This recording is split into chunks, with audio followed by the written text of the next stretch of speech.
G'day, legends, and g'day, superstars. It's Peps, it's Jdog. Look, we're almost at the season finished review. Well, that's what we're doing tonight because we've still got one game because we're playing a game from the first game of the year as the last game on Wednesday night. So we can't give you a complete review, but we'll be able to have a bit of a chat about what's going to be happening. Hey, can you believe there's only literally 4 weeks and a game left of the AFL season for 2025? And I must admit, Jdog, it was a bit of a letdown on the weekend with some of the results. Interesting how they all rolled out. But more importantly, I've got the great man, James the Jdog Wallace. So I'm Chris Pepper, host of the Lace Out podcast. 8 years we've been going. And it may be our last year. Could be. You never know. We'll tell you all about that in the upcoming weeks. There could be a change. We've had a few people who are interested in buying the podcast. And it is contract season, Peps. It is contract Players season. are starting to get let go today. Yep, they are, and we'll go through a few of those as well because it's massively interesting, some of the stories that are coming out of it as well too. Hey, before we get into it, Jdog, there's a rumour going around that Drop It Like It's Hot, Snoop Dogg may be getting dumped as part of the AFL entertainment for 2025 Grand Final Day. I want to hear your thoughts about it because you're being fairly vocal about this. We'll get into the games and so forth later on because it's also going to lead into another story that's just broken a couple of hours ago at the latest relating to the game on Friday night between Melbourne and Collingwood. Wow. After many years of having some sub-standard AFL show performances, we've been rolling out these Aussie geriatric bands like Goanna and bringing out all the other Jameses and Henrys and Petes from the Cinnies. We finally had Kiss. Unfortunately for Kiss, they literally melted on the stage because it was about 30 degrees. Yeah, but they were good though, Jdog. Come on. They were good. They were great. They were great. Loved it. Love what they did. Love what they did. Katy Perry. Oh. Excellent. She was wonderful. What a show. I felt like roaring. And you would have thought that this year... You forgot one. We've locked... You forgot one. Who's that? How could you forget the guy in pink? Robbie Williams and Delta. Oh, my God.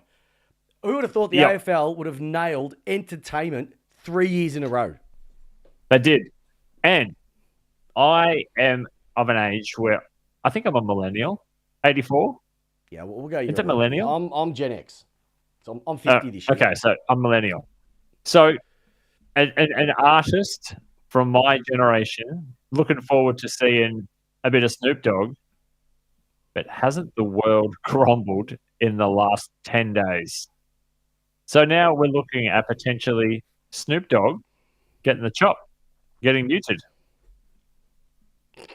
And we don't know where we're with who could replace Snoop Dogg. Because does it matter? He was the big name. He was the big draw card. And I reckon would have put on a decent show. But now because a couple of questionable lyrics, which for me, I get it. I get the thing. But the landscape's different to where it was even just 10 days ago. Okay, so do you still find it a bit strange that... I mentioned this last week. Do you find it strange that Rankin gets 4 weeks for saying something, yet they have not changed the entertainment, and that's just part of his show left, right, and centre? I know it's been on the radio, etc. You know, I've had my opinion on it.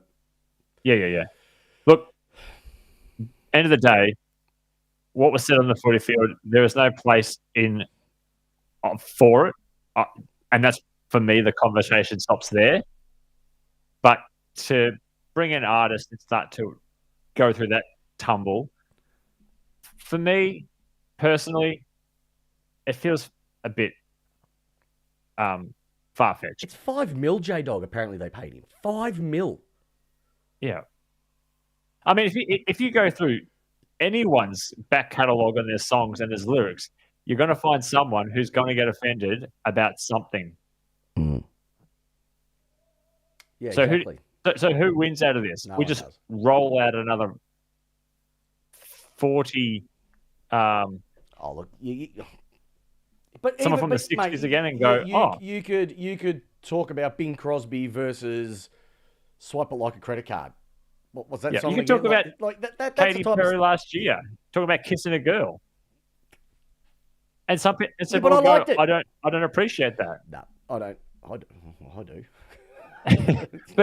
but to get the I know point you that I'm saying, like you could go through and someone is going to be offended by something. Always. It always happens. There's always someone who's always going to be insulted by something. And the problem is these days they go back not, 5 weeks, a year. They go back 5 years, 10 years. They find that one thing on Twitter and you're whatever. It's a farce. And I got more frustrated last week when we went over this, is that you can say other things directed at people that don't relate to sexual identity or race, and you could say it and you'd almost get away with it. You probably would get away with it. And it's just, It's crap. But I don't want to spend any time on it. But as long as they don't bring back the Seekers or Mike Brady, I would be happy with that. Go Angry Anderson in the... Oh, he can't. Is he dead? Angry's dead. No, he's still around. He's still around. But put him in the Batmobile again. That's what's going to happen. We're going to get someone like that or some bloody no-name band from Australia called something like the Desktops and the Lamps. We'll get Wolfmother. Like 20 years we'll after. Wolfmother. They will. Oh, was it the New South Wales Rugby League heading for State of Origin, I think? Yeah. I saw them in 2008 at ACDC. Yeah. You know they should bring out? Steel Panther. Could you imagine the Panther? Oh, that'd be awesome. That would be. Could you imagine? And you wanted to avoid controversy. Yeah. Okay. Yeah. Well, they were on America's Got Talent. They changed the words. They did. Anyway, hey, let's have a look at this, because this ladder has gone absolutely nuts. Now, we've still got one game to go, but after Friday night and the results that occurred, who would have thought that this would be the way the ladder is set up? Rightio. The great man, Adelaide Crows, great team, 72 points. They are clear. No one can take it. They're getting a home final, 139.3%. Well done to the Adelaide Crows. Absolutely. What a turnaround. What a turnaround. Biggest flip. Yeah, they were 15th last year. Correct. To now. Melbourne did it from 14th, but it's still not 15th, so they were worse. We did only lose 3 games for the year.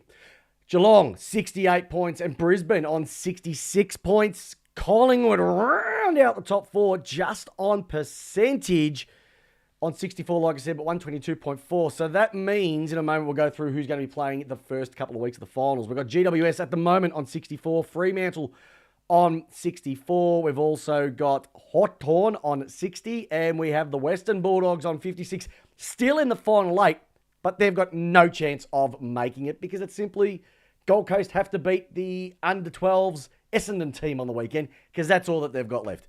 So that's going to be happening on Wednesday night. I'll get your tip for that, Jdog. I'll give you a couple of minutes to think about who and by how much.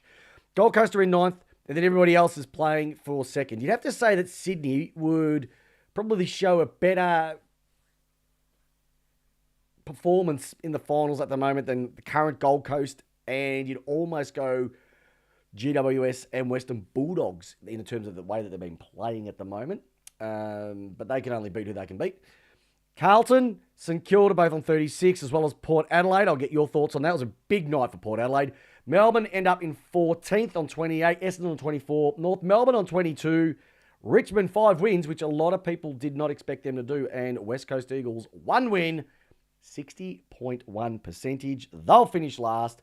They'll get pick 1. They will get pick 2 because Oscar Allen has decided to go to Brisbane. And that's pretty much where it sits at this moment in time. Great man, over to you. Yes. Thoughts, feelings, Gold Coast or Essendon this week? I have to ask it. Look, it's going to be Gold Coast because Essendon, I don't even know how they're going to barely put a team together. But I thought the same thing last Friday when Port rolled out against Gold Coast. Yep. So when we'll get into those games, because that was a massive surprise. I didn't see that one coming. I'll ask your opinions, being a lover of everything Port Adelaide. So for the people who are there, if Gold Coast win, they're in. If they don't, they're it literally stays the way it is. Now, what you've got to keep in mind is simply this. At the moment, Gold Coast are 120.1. Hawthorn are 120.9. At the moment, Fremantle are playing Hawthorn. GWS will be playing Gold Coast if they win. If Gold Coast win by more than 5 to 6 goals, that will then transfer to the Gold Coast Suns having to play Fremantle in Freo and Hawthorn having to play the GWS in GWS. Mm-hmm. If you were Gold Coast, who would you prefer to play right now? Would you prefer to play the Expansion Cup against GWS? Or would you prefer to go over to Fremantle and play them over there in Hostility Land, known as Optus Stadium? I've got my answer. I think I would, and this is taken from the last 4 weeks, I think I'd rather play GWS at the moment. And that's what I would do too. I would win no more by 5 goals, get the win, sneak under the radar, because then what they'll do is they'll then play the winner of the first semi loss, isn't it? First semi. So they'll play either Adelaide or Collingwood, I think it is, yeah. The loser. So that would be fascinating to see how that one went as well too. But we do know one thing, Jdog, and it's simply this. If we have a look at the fixture, week 1 of the qualifying finals is Collingwood versus Adelaide at the Adelaide Oval, 7:10 p.m. at the Adelaide Oval on Thursday night. And then Friday, the 5th of September, 7:40 p.m. at the MSG, Geelong versus the Brisbane Lions, a repeat of the 2024 preliminary final, which was one of the best games I have ever been to. And myself and the Love Machine will be there qualifying final night. Cannot wait for it. Once the final games get worked out after Gold Coast play their game, whether they're in or whether it's the Western Bulldogs, the AFL will come out with the remainder of the roster there. Yep. Cool. Thoughts? If you had to pick a winner with a week to go, who would you be looking at the moment for those 2 games? I think it's probably for those 2 games. For those 2 games there, yep. Okay, so not for the overall competition. No, just for these ones at the moment because that's all we've got in front. I would take Adelaide. Yep. And I'd take Cats. Yeah. Comfortably. In fact, I'd take the Cats comfortably. Yeah. Personally, I would prefer Collingwood and Geelong win. Mm-hmm. That's what my head says because that means I get 2 prelims with my MCC membership. So I'm being very greedy there. But regardless, I think Adelaide will be too strong. I think they're the most even team. They've got a really strong back line. Their midfield just does what it has to do every single week. Their running capacity is out of control. We know what their forwards are going to do.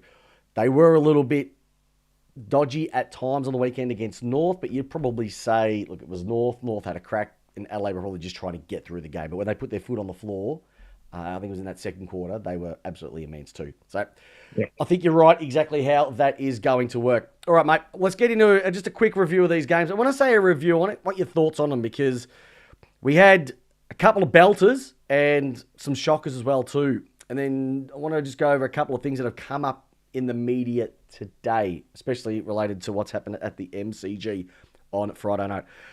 It was a pretty lousy game on the Thursday night, Essendon versus Carlton, and that was at the MCG. I think 56,000 turned up.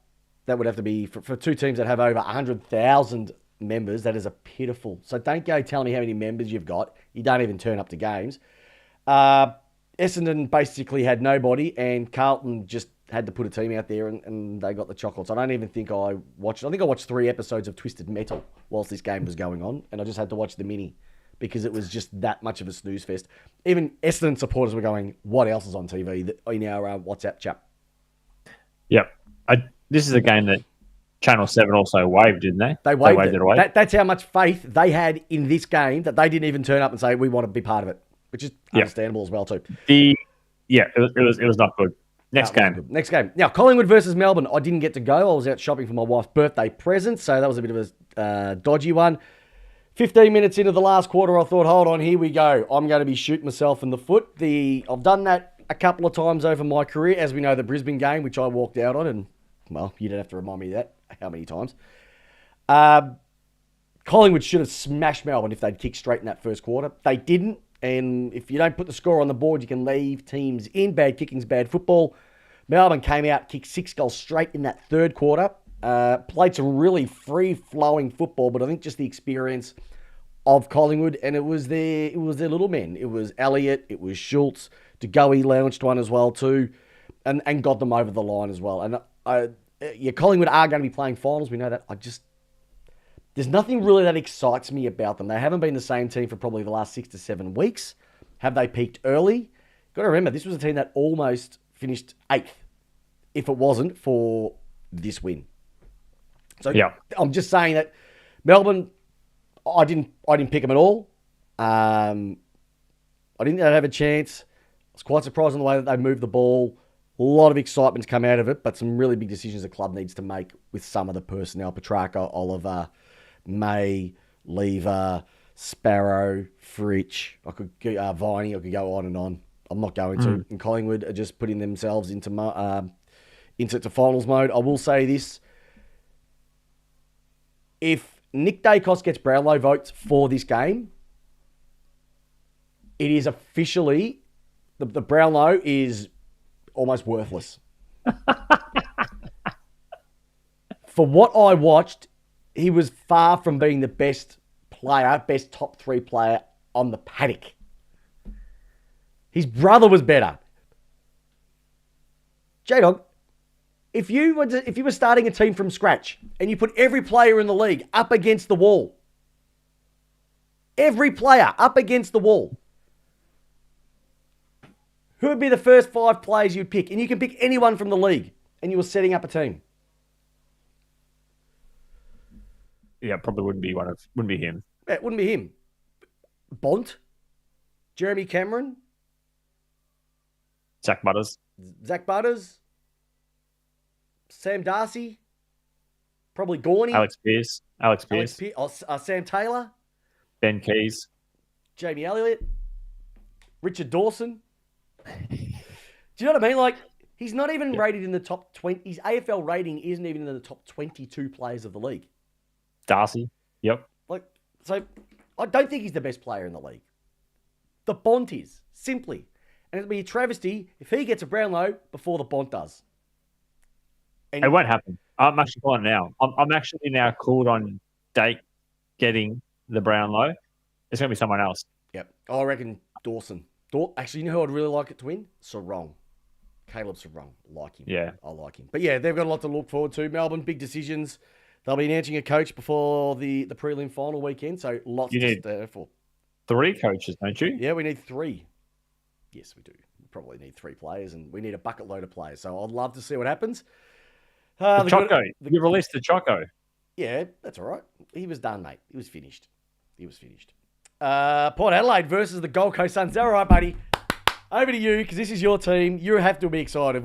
Was there a little tear in your eye when Boki finished up?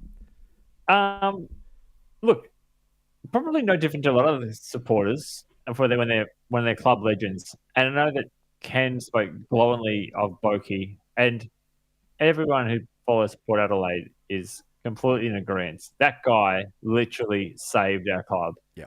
There was that time when Geelong sent the Spanish Armada across to try and talk him into a cotton on deal and a Ranger and a bit of land. Probably a McDonald's franchise too. But he said no. And on the back of him saying no, we signed up Westhoff and Robbie Gray, and that sort of kept these players in it. Unfortunately, like a lot of players before, he never got the ultimate success. But, what an absolute warrior. Yep. In terms of the win, as Ken said, it gave us no chance. How the Suns lost that is just... That's the shaky Suns that just concerns me all the time. 2 weeks in a row, mate. They'll win this week, but they're not going to be a threat. No. In terms of, and this is one thing I want to talk, because I know that I am someone who has spoken critically of Ken Hinkley. I want to put this on the record. Ken, and I've said it in other shows, Ken Hinkley, the coach, needed to move on. Yep. Ken, as a person, he seems like a ripper. Yep. Has always seemed like a good bloke. Yep. And we spoke about the lolly incident when we were up by 3 points. But anyway, people said, oh, that's unprofessional, all that. This plan for Ken to run the season out and have his worst season on record at Port Adelaide is not Ken's fault. He was told to do this. Yep. It's like when players get given these massive contracts or re-signed on massive contracts, and we get angry at the player. It's not the player. No. Like you and I, Peps, we are employed. Okay? You can't, you're just doing your job. He is just doing his job. He's employed. He has a salary. He walks home with that, just like you and I do. Yeah. And,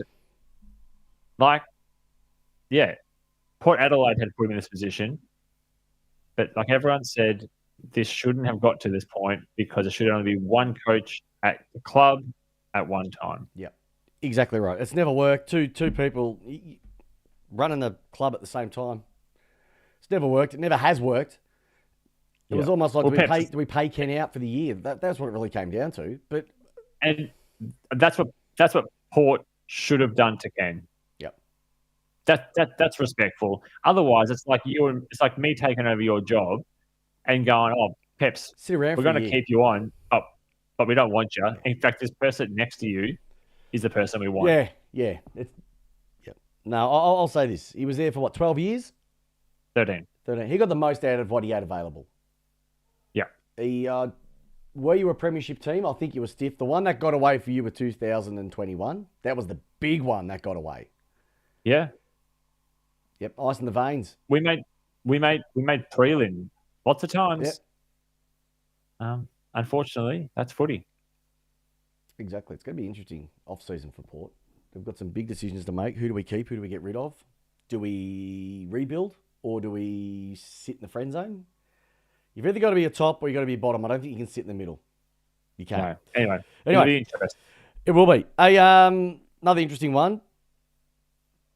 Adelaide versus North Melbourne, 13 points. This is once you look at it and go, if you had no idea about footy, you go, oh, 13 points. Geez, that's close. Yeah. But then when you have a look at the overall game, there was no way that they were going to be giving that game up. It was almost after half-time, they got up by 5 goals. We're just going to put the cue in the rack. We're just going to get through to the end of the game. No injuries, whatever. North clawed their way back. They've got lots of talent coming through. I still think they need a little bit more experience on the park from a North Melbourne perspective. A lot of people have been getting stuck into Clarko and not being able to generate a sustainable growth pattern out of this group. Lee Montagna last night on First Crack, if you haven't had a chance to see this, set it up perfectly. And it's not an excuse, but it's fact. As soon as he came into North Melbourne, he had to cop all of this racial abuse, claims, etc. from North Melbourne. Now imagine you stepping into a job, Jdog, trying to work with a young group, benefit this group, and then completely out of the blue, you get told, you're being a racist, you've said this, we're taking you to court, we're going to sue you, and you're like, what? And that is constantly going, not being solved, not going, and it's constantly at you, media at you, club at you, people at you. And then you're trying to do your own job. Well, how can you dedicate 100% of your time and focus on this when you've got this other thing just constantly smacking you in the back of the head? And it went on for weeks, months, years. No wonder why you'd almost say his mind wasn't totally focused on the job. I think that he did the best of his ability, but he hasn't been able to go, right, this is what we want right now. And I think it's a valid point. If they can play more of that style of football next year, they'll get another. The problem is that they don't have a draft pick because they gave it to Carlton. So that's going to be their issue. Who do they keep? Do we send a McKercher off to somebody else or a Dersma that wants to maybe get a fresh coat of paint somewhere else and see what we can get for him? Maybe. Crows, they're just going to do what they have to do. They'll just get through to finals. They've got more important fish to fry. So I'll look at that going, nice to see North Melbourne kick over 100 points. The margin does look a lot better than the actual game was, but that's it. You could almost say the same for the other game that happened on Saturday, which was Geelong winning by 39. There was no way in hell that they were going to let Richmond get close at any stage. That when the score at halftime was 11 goals, 12 or 23 scoring shots to 5, they just put the foot on the brake. They just cruised through that second half. That's all that they did. Richmond made a little bit more respectable in the back half of that game. But that, like I said, it's just another team cruising the finals. And Richmond just got outclassed. Probably very tired with that young group of kids. They're just looking forward. They've got lots to look forward to, Richmond. Yeah. I actually like the way they're setting up nicely. You even go one step further. I thought West Coast and Sydney was looking like a really nice game, especially for the first half. Looked like it's okay here. But then Sydney came out and just went whooshka, kicking 6 and then 7 in the last half to just decimate the Eagles, whose season has just been putrid, woeful, if I go back old school.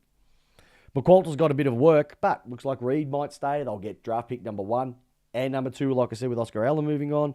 So they've got a nice foundation to build on. Yeah. But they need help. They do need help. And Sydney, what would Sydney do if they were in the finals? If Sydney were in an elimination final, let's just say against GWS, how far do you reckon they could get? Could they win a final? I think Sydney on current form absolutely could. Yeah. Yep. Well, Bo Hawkins made a good point here. They don't need draft picks now. They just need to get an established key back. So I'll throw this one out to Bo Hawkins as he's watching now. If you were North, maybe for a year, would you go after Stephen May for maybe a second-round pick? He's only 34. His body's in pretty good nick. You know what you're going to get. Would you maybe have a crack at Stephen May for a second-rounder or a future second-rounder? Just to solidify that back stock? Could you even do a deal of Lever and May back? And you give us a third at 34. Nah, I want maybe a late second. I'd take. Because I don't think Stephen May's going to play too much football next year with Melbourne, to be honest. I think he'll be spending... No, you're probably right. He's probably right about that one. He looked buggered. You go into the Sunday games. Now, this was a game that was an absolute belter. St Kilda versus GWS. They won by 11 points. It was on at the East Kilda Football Club during their $8,000 draw, which I hosted. 3.5 hours of me on the microphone with a beer and another beer. It was magnificent. Saints were handy, but when they needed to win, GWS, my love child, Toby Green, just did it, Jdog. He just does it. He is awesome, that bloke. Absolutely awesome. I missed this game, so I didn't watch. I would love to play under him. Thing is, though, they have got some players, St Kilda. Darcy Wilson kicks 5. We've spoken about Nass. Mateus Philippou, he got a bit of form. They've got Mitchie Owens going there as well. Sinclair still comes off halfback. Ron Marshall. Now, they're going to have, like I said, Nass is going to be there again. They're going to be bringing in to Koning. They're going to be bringing in Leakalia and potentially Willie Rioli as well. But when you look at potentially 1.7, 1.8 for DeConing, probably 800, 900 for Leakalia, and Willie Rioli you might get for 500,000, 600,000 maybe. I don't know, maybe more. Yep. Are they investing in the right players from your perspective? I think so. Because those players you just mentioned have versatility to them. So probably, yeah. The issue that I have, though, Jdog, with offering that amount of money is they've got Rowan Marshall. Why are they trying to move on Rowan Marshall? Like, if it'd be like you're doing the job, but then they're just bringing this other person in. Like, you've been getting great reviews, staff love you. But people love you. You're first class in your field, and they're bringing somebody in, and it's like, but he does the same job as me. Yeah, upgrade What? though. And you're going to pay? But is it an upgrade? Is he really? I think he brings. Ron Marshall's been super serviceable now for what, 3 years? Yeah. Maybe more. I think, yeah, probably more actually. But I think if you're bringing in a natural upgrade who's a bit more athletic, can get around the ground a little bit better, and you're investing so much money in these other players, then I think that is worth it. Yeah, I just struggle. But I do agree they have locked away a lot of money, and they can't finish next year outside the 8. Yeah, I just think it's They've gambled in it. Yeah, but this is what Ross Lyon does, doesn't he? He just gets as much talent as he possibly can. He will milk the absolute out of that list and then leave and left the place in an absolute shitstorm. He's done it with St Kilda once. He's done it with Fremantle. He's going to do it with St Kilda again too. And I don't think they're any better when Brett Ratton was looking after them. To be honest. But you know what? What? Peps, they have signed up to it. When you know when you're having a great time on the beers and you switch to red wine and then you start mixing some whites and some champagne and then some Jimmy, you know what you're signing up for on the Sunday. Mm-hmm. Yep. So they know what they're signing up for, and they are making these decisions for a full crack in the next 3 years of the premiership. Yep. Because that's all they've got. Because other players are going to come out of contract that they're going to have to pay, and they might not have any money. Yeah, well, Nass is only going to be there for 2 years. And then where's he going to go? Correct. And then you've got Mitchy Owens. See, I'd take Mitchy Owens in a heartbeat. Love him. Yeah. It's a full tilt. It's a full tilt. Good on him. You know what? We'll sit back in a year and we'll do a show just talking about what happened in the 12 months, and we'll go, hey, did you see that coming? And you go, Peps, remember, in that almost season finish review show, I mentioned St Kilda having a crack and it completely flopped. Or, I told you, they're sitting second for a reason.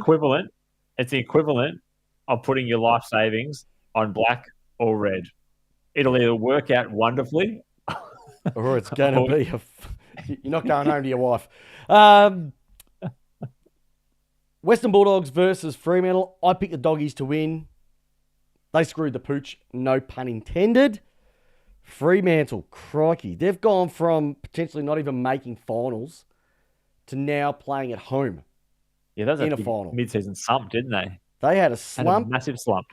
The Doggies were just no good, but they were... Jdog, you have a look at the rankings for this game. This is what I mean. Number 1 rated player on the ground, Marcus Bontempelli. Second, Tim English. Then it was Riley West. Then Banfield from Fremantle. Then Fraser and Kennedy. So, yeah, their top end fired. You go down to the bottom 6 players, bottom 7 players were Williams, Garcia, Jones, O'Donnell, Pearce, who's a backman, so you don't expect them to get much out of him. Bassinger was subbed out. Lockie McNeil and Fife. So their top echelon of the Doggies is like piece de la resistance. And then the rest of it is just, ox tongue.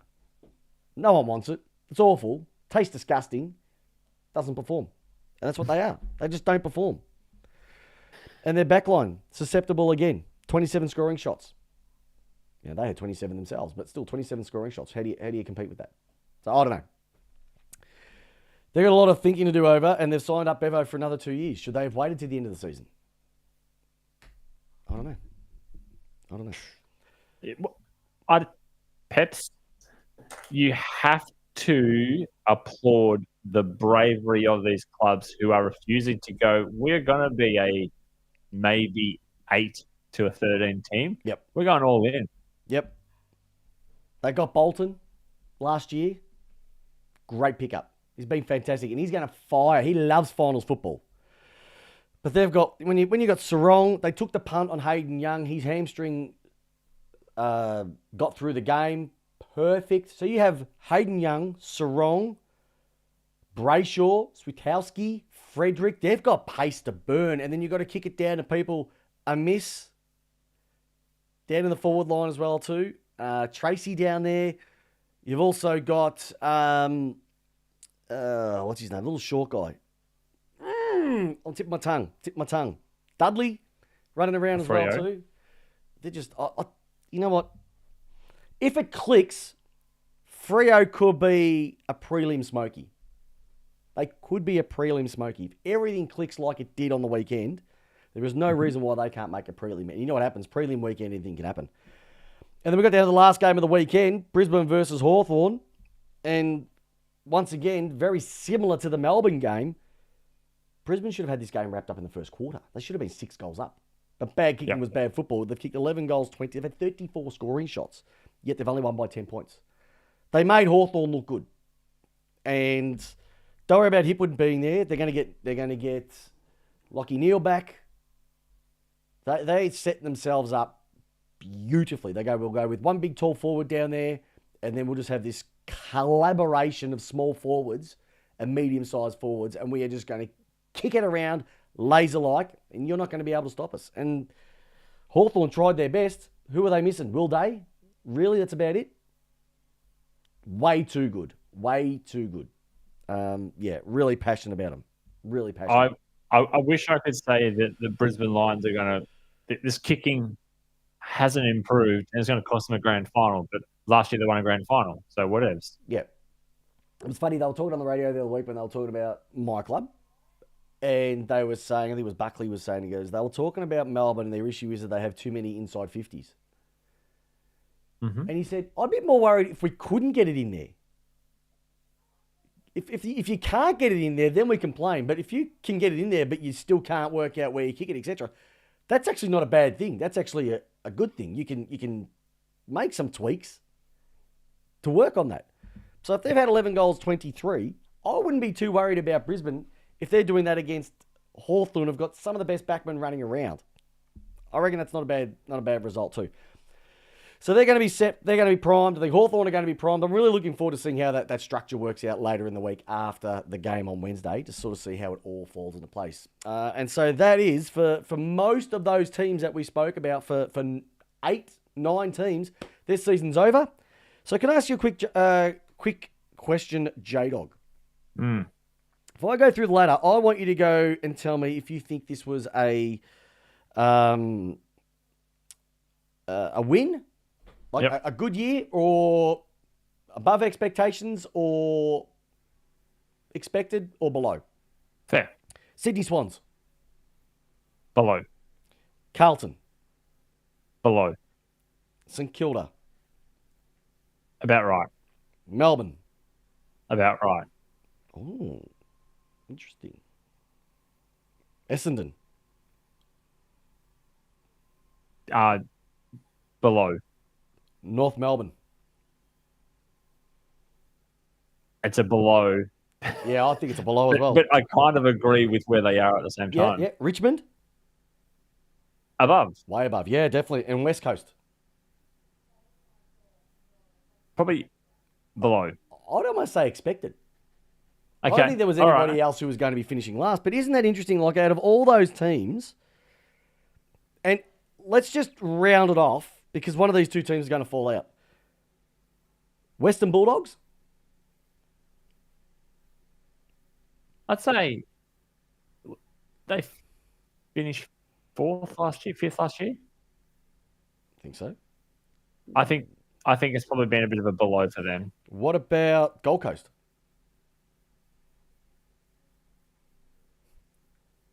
Up until the last 3 weeks. Well, if they miss I'd want to say above. If they miss it, it's definitely below. And if they make it, it's definitely above. I don't think it can be an expected. No.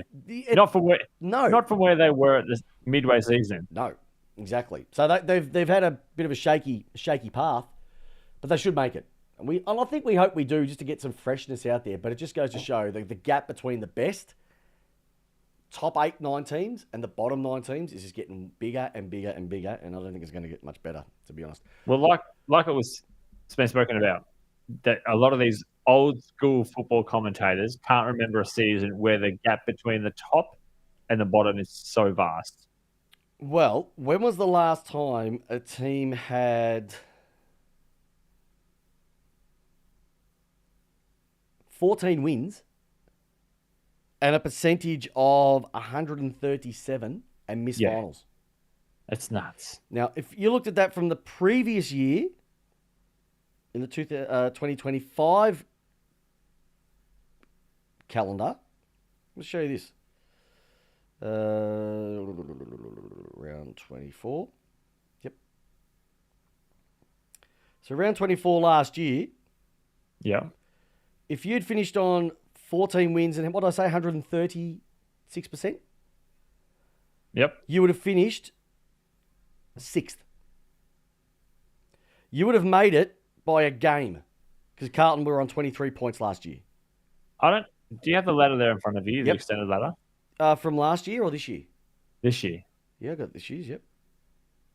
I can't recall the amount of teams who have finished below 100%. Yeah, I can tell you. So far, like five this 9 season, teams. isn't it? 9 teams. Below 100%. Yep, 9 percentage. teams. Yep, from Sydney all the way down to West Coast. Now, keep this in mind. Sydney are on 93. Carlton were on 94. Melbourne were on 93. So if you have a look at those 3 teams, you'd say that they were almost the best performed teams where they didn't get the win, but they weren't getting smashed either. But teams like St Kilda on 88%, Port Adelaide 79, Essendon 72, North Melbourne 75. They were getting beaten, and they were still getting beaten by some pretty big margins as well. But even if Peps, and so I'm just on the website now, Yep. I'm just flicking around from like 2023, 2024, 2022.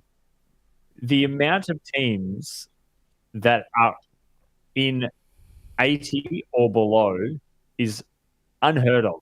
Yeah. Which means that for people who don't know how the ladder works, points for, points against. If you're under 100, you've had more points scored against you across the season. Yep. This number, 60, 66, 76, 71, 88, they are low. Port Adelaide, 79. Like, these are low numbers. Yeah, they're low numbers. And the fascinating thing is that North had 7 losses by less than 2 goals. Yep. Melbourne had, in the back half since the bye, they had, I think, 7 games where they lost by 2 goals or less. You only need a few of those to swing the other way around, and they're making finals. So, it's just interesting that I think Port, Okay. I agree with the ladder. My biggest disappointment, I think, would have been Sydney, but I think I did make them to pick the 8. Yeah. Can I give you a reference point, Peps? Yep. Back in 2018, Adelaide Crows finished in 12th position with a percentage of 104. Yeah. Like, that's 12 through to 9 had above 100%. What year was that? 2023? 2018. 2018. All right. If I go to 2021, what do we got?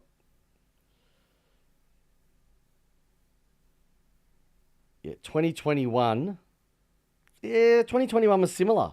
2021 had 7 teams with a percentage over 100. But this is the thing, though. The big difference was GWS had 99, West Coast 93, St Kilda 91, Fremantle 86, Richmond 97, Carlton 88, and then there's an 85 and another. So it almost seems to be that the top echelon, which was Brisbane and Melbourne that year, was 130. If you go to this now, we're talking only 4 seasons into the future. You're looking at teams having 139, 141. Yeah. But there's a lot more teams having less than 90. And so it's big margins for the ones at the top smashing margins for the ones down the bottom, and then the ones in the middle, they're getting beaten, but they're not getting smashed. Or they're having a smashing win, but also copying a smashing loss. It's fascinating just how, and this is why I can understand why they need to make changes to father-son, all these type of things. Great quote came out. I'm going to throw this one at you before we get into the last couple of bits. The father-son and academies and all these sort of things. Mm. When the league was not where it is now, when there was, I would say, when there was 16 teams. So we've got 18 at the moment. You could probably even go back as father-sons were sort of coming in from then. Yep. Do we now need to get to the point and say, from now on, no more father-sons? It's just that if you're in the draft, you go anywhere. Because what they're saying is that some clubs are getting them, some clubs aren't. I know, but we have that many anomalies now. Do we just go, if you go in the draft, you go anywhere. Simple as that. And if a club wants you, you pay for it. Oh, Peps. You draw me into a conversation that it rips me into this conversation. Yep. Because part of me loves the romantic element of playing at the club that your dad played at. That's that romantic side of me and my football, being a fan. The other side is there is the potential for disparity because, I don't know, the Brisbane 2003 team, players from that all have sons, have 4 or 5 sons who coming through, and they just get first dibs on some of the hottest kids. Yep. Potentially. And there's nothing you can do about it, even though that there are other clubs screaming for some young talent. So that part what you just said makes sense. If you are a kid, you are coming through, regardless of whatever connection, you are open market. Yeah. Something needs to be torn. done. If we're going to be fully professional in the way that we do things, this might be something that we need to do. But what we will do is that we'll give them a couple of years' notice. We won't just bring it in next year. We're going to say, all right, what are we? We're 2025. In 2028, so we'll give you 3 years, right? 3 years, there'll be no more father-sons and no more academies. If you want these kids, you need to have a pick. Simple as that. You just have to have a pick. Simple. Because it's got to the point now that when there's more things inflicting what can be done in the draft than benefiting, you've got to change the whole thing. And I do understand the romance. I can't believe I'm going to say this, Jdog. I've always wanted a daytime grand final. I'm now starting to feel it's either got to be a twilight or a night grand final. And I never would say that. But the simple reasoning is this. Every final that you'll see this year is going to be played under lights.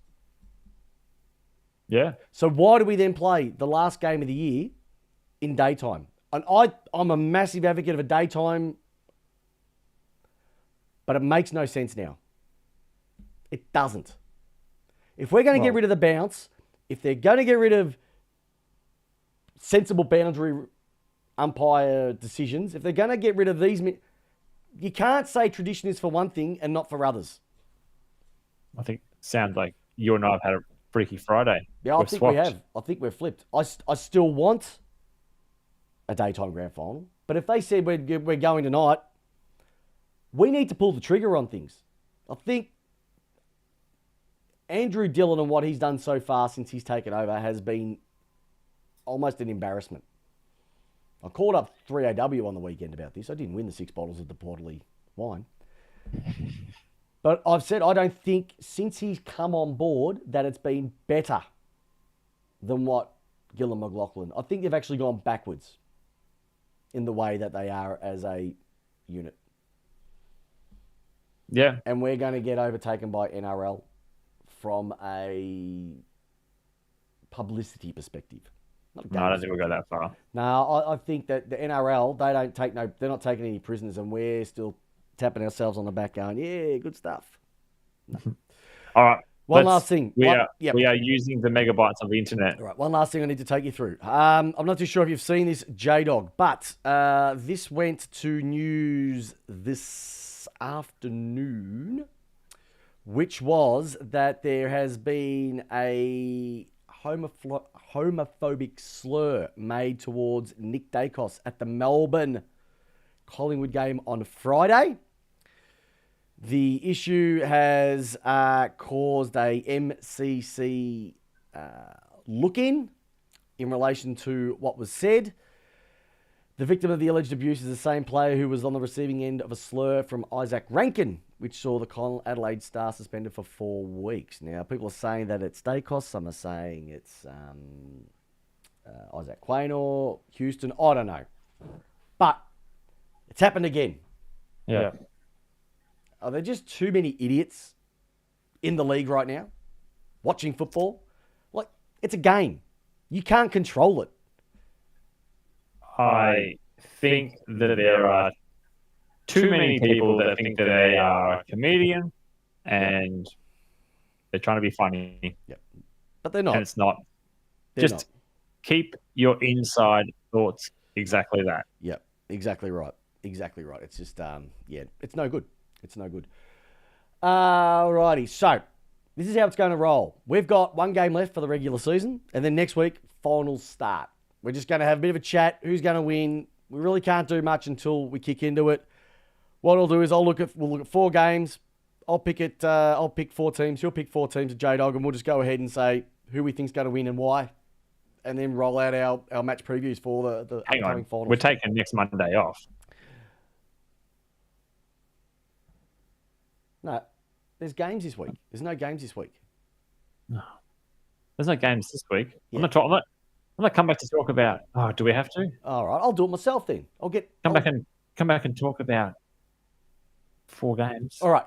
Anyway, let's do it. All right, we'll do it. Anyway, last but not least, if you have not seen the movie Formula One with Brad Pitt, someone else told me to watch this. Go and watch it last week. It is awesome. It is literally the guy who did Top Gun, Maverick, directed it. It was so much better than I thought. I'm going to watch it again. Is it on Streamio? Yes, it is on Streamio. Absolutely loved it. Can't get into it. But that's it. So for everybody who's been online, Chatsy, Jonesy, Hawko, Tory, love to you all. That's your season almost finished review for round 24. Chris Pepper, the great man Jamie the Jdog Wallace. We'll see you next week as we head into the final series. But I've got to ask the question to the greatest co-host with the most, Big Dog Jamie Wallace. You sexy beast. How do you want your footy, my friend? Less out. Oh, I love you so much. Have a great weekend, all. Hope your team enjoys Mad Monday.